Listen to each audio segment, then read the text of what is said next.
Afternoon. Okay, good afternoon everybody and welcome to Wembley for this media conference at Gareth Southgate to confirm the England squad for the forthcoming qualifiers against Malta and North Macedonia. Use the microphone available and we'll start with Dorset from Sky Sports. Gareth, good to see you.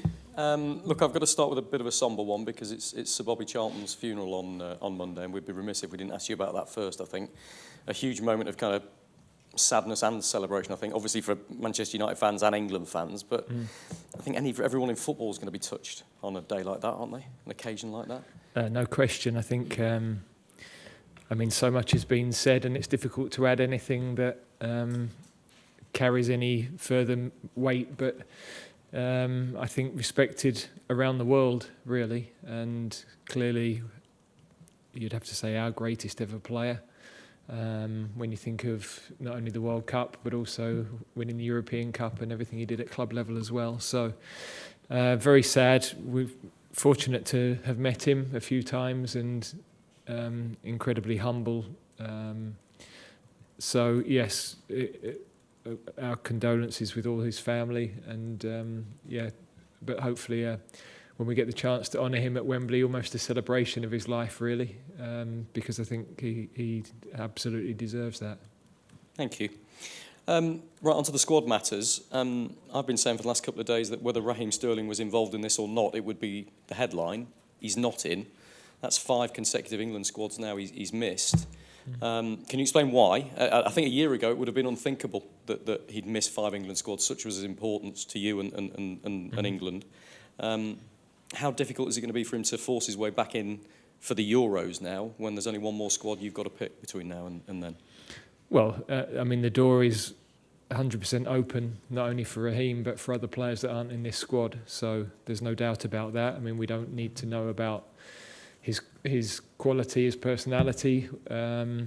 He is a crucial part of why we've had the journey we've had over the last few years. So I can only repeat what I've said in the last couple of squad selection meetings. The team are playing really well. We had an exceptional win here against Italy last time round. Who do we leave out to put him in? So it's as simple as that, really. Has he upset you? Is there a damaged relationship here that needs to be made amends about? Has he done anything wrong? No.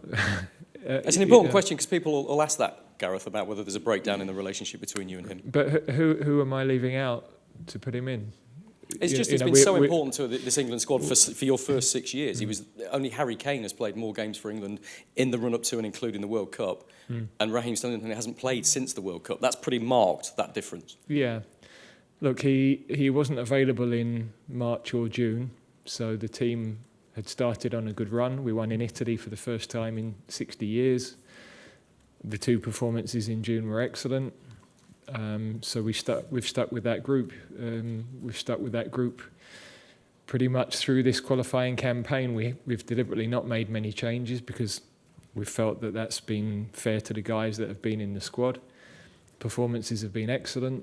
There is huge competition for places. There's no question Raheem is looking dangerous for his club. He looks invigorated since the start of this season. And as I said, there are a few players that aren't in this squad for whom either they're injured or the door is absolutely open. We'll always be open to that. There are players in this squad that missed quite big chunks of time with us: Kyle Walker, Kieran Trippier. So we've often had that type of situation. And as I say, we're really pleased with the team. So there is that continuity, really. Lots of injury issues of differing degrees with some of the players that you've named. I wonder if you could talk us through how difficult that's been for you over the last few days and weeks. Who's struggling fitness-wise? We thought Bellingham, James Maddison, Callum Wilson and Bukayo Saka were the main ones that are carrying knocks. Mm-hmm. Is that right? And how are they, I suppose? Yeah, some of those, we could lose one today after a scan, we could lose one tomorrow. So, we don't really know. You'd be amazed at how complicated it is picking a squad because, of course, all clubs are sensitive to information and you're trying to piece everything together. So I couldn't be certain that everybody that is in that squad will be there on Sunday night. Varying levels of doubt with that. Probably Callum is the biggest doubt, I would say, Callum Wilson. But equally, I'm pretty confident that the others can get through, and they're all keen to be in the squad, so that's a really good sign. Last one from me then. Concerning those strikers, I think Eddie Nketiah will be absolutely devastated that he's missed out. Would he have been included if he'd been fit? But the other options you've got with Wilson, hopefully if he gets there, and Ollie Watkins, there's a big battle going on there between three exceptional players to be Harry Kane's understudy. There is, and there's also Ivan Toney, and there's Dominic Calvert-Lewin, who's starting to get games again. So there is competition at the moment. I've said to Eddie, we see Callum and Ollie slightly ahead of him, but he's progressing really well as a young player. I don't think his injury is a big problem from what he's been saying. So, and we've enjoyed working with him in these last couple of camps. We wanted to include him as a younger forward that we didn't know as much about, and he's an excellent finisher. So yeah, he's left a positive impression with us. He's not in at the moment, but maybe that could change over the weekend, as I say. Hi Gareth. With John Stones out, is there a real chance for one of the other centre-backs to come in and take the opportunity with Mark Gahey playing against Italy last time out? Yeah, I mean, it's an area of the pitch where we've had a big turnover in the squad. 2 or 3 players who had a lot of caps with us have not been playing for their clubs or injured in the last few months. So, I'm really disappointed for John. He's the quality of his play is outstanding. He's having a difficult time injury-wise at the moment. So that's a shame to see him out, not playing. But as you rightly say, it gives other people an opportunity, and we do need to know a little bit more about some of the players in that area of the pitch. And in defence as well, there's only 2 specialist left-backs listed, with Trent listed as a midfielder. There was so much made of the amount of fullbacks you had. Is there still the depth in that position? Well, there is. I was hoping to call Reece James. He doesn't feel he's quite ready. And I understand that he's had a long path back from a number of injuries, so he's probably a little bit cautious in that respect, but I can understand why. So we have got options, but there aren't perhaps the experienced options that we might have in other areas of the pitch. I think some of the younger fullbacks are doing well. I think Tino Livramento's done really well in his games for Newcastle, but I think being with the under-21s is still the right thing for him at the moment as well. After the Italy game, Kalvin Phillips said he agreed with you that he needs to be playing games at club level to have a chance at playing for England. Just wondering whether you could tell us a bit more about that conversation and how crucial it is that his situation changes in January for him to go to the tournament in June. Yeah, I think for any player that's not playing football, it's for them about their career, really. England is a consequence of club, but you also want fulfilment, and if you're training every day, you want to play. Now, he's up against world-class players at his club, so I completely understand why he's not getting the games. And so, between him and Pep and Cheeky, I'm sure they'll discuss what's the best route forward for him. We know the quality of his play. He was, I think, in the team of the tournament in the Euros. He was our Player of the Year a couple of years ago. So we know he can play at this level, and he's at a club like Manchester City because of the level of player he is. So he's continued to do a good job for us when he's come into the team. You'd like him to be in a better rhythm of playing, but at the moment that's not the case. And equally, there aren't many players that can play in his position at the level, so that's why he's still in the squad. Hello, Gareth. Just going back to Raheem. In June, he didn't make himself available because he didn't feel he's quite fit enough. Is that the message, that despite how many caps you've had with England, there's so much competition for places that if you don't make yourself available for camp, it could lead to your exclusion? No, I'm not looking to send a message. That is an area of the pitch where we've probably got as much competition for places as anywhere. And yeah, you look at Jared Bowen has got 7 goals this season already. Anthony Gordon is playing very well at Newcastle as well. Cole Palmer is starting to play well. So it's just a changing landscape there. And when we first started, we didn't really have any depth of wingers to play with wingers, if you like. We had Adam Lallana that was a different type of player. We had Marcus Rashford, we had Raheem. But we didn't have the ability to refresh the team, and that's why we played with wing-backs for a long period going into Russia. So now we have a lot more depth in those areas. I would say probably more depth there than any other position. And I understand all the questions, but that's the reality of where we are. The one player that excels for you at England that seems to be under the microscope at Manchester United, and that's Marcus Rashford. Have you spoken to him this week? Because he seems to have been constantly in the eye of the storm, fairly or unfairly. I've not spoken to him. He knows we love him. He's been exceptional in the last 3 starts with us, away in Scotland, Macedonia at Old Trafford, here against Italy. So we're really happy with him. We think his form with us has been good. He's scored goals. I think he enjoys his football with us. For me, there's nothing to discuss. Quite a bit of surprise at the handling of how he went out for his own birthday, reported for training the next day, trained well, apologised to his manager for the perception of how that looked, but then that apology and that conversation was raised in a press conference again. Is that how you would handle it? What happens at his club's nothing to do with me. And looking to last night and the VAR decision for the red card on Marcus, when things are condensed down to a still, do you think that's a fair interpretation of an event? Yeah, I think he's unlucky. I think it's a red card because in the end, the action takes him into a collision with the player, but everybody in football knows he's trying to protect the ball and get his body across the ball. So, just really unfortunate, I would say, in that respect.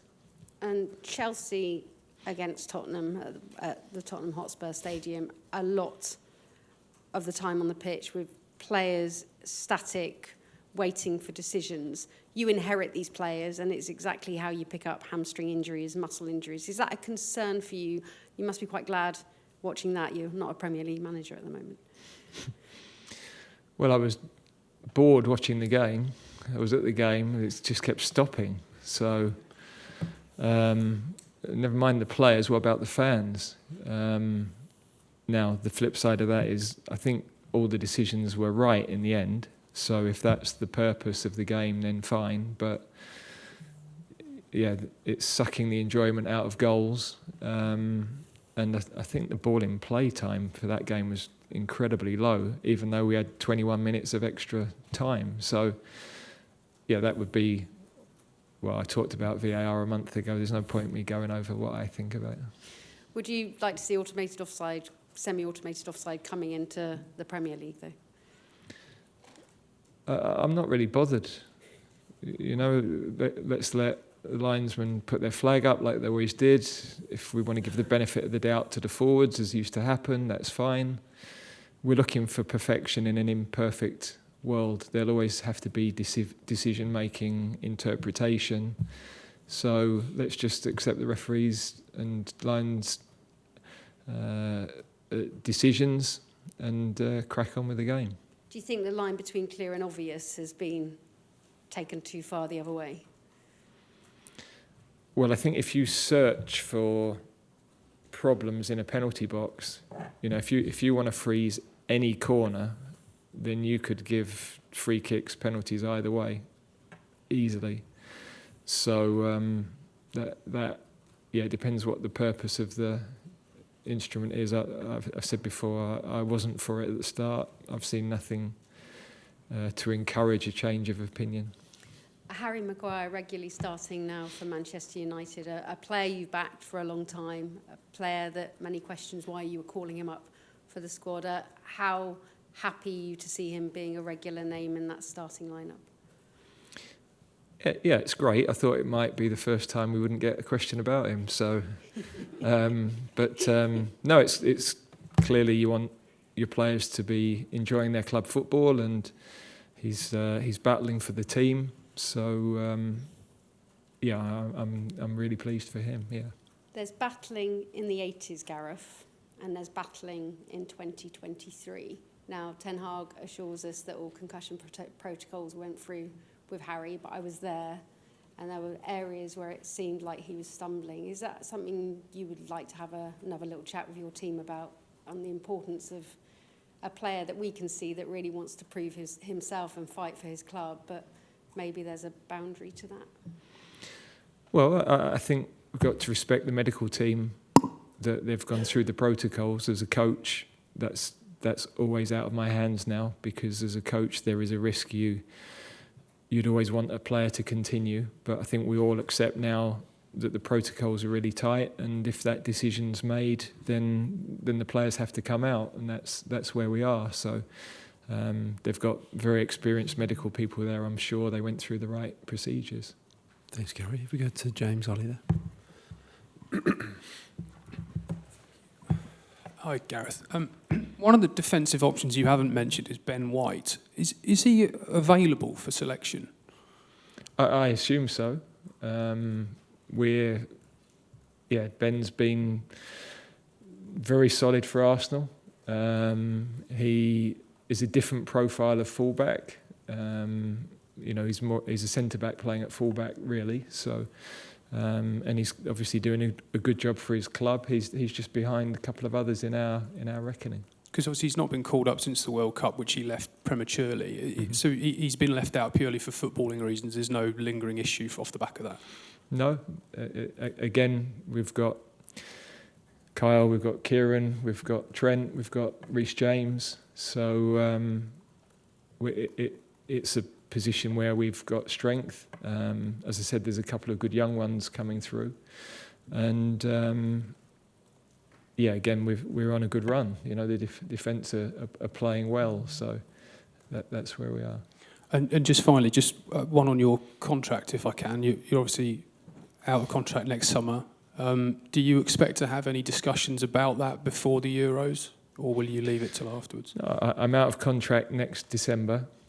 And I think any manager that is thinking beyond 7 months is in a very privileged position, really. So I'm super excited about the tournament. We're really gearing towards the next tournament, and I think everybody in international football is always living from tournament to tournament. So for me, I'm really comfortable with the position. I'm loving working with this team. I'm loving working with the staff that work around the team as well, and we're looking forward to the next few months.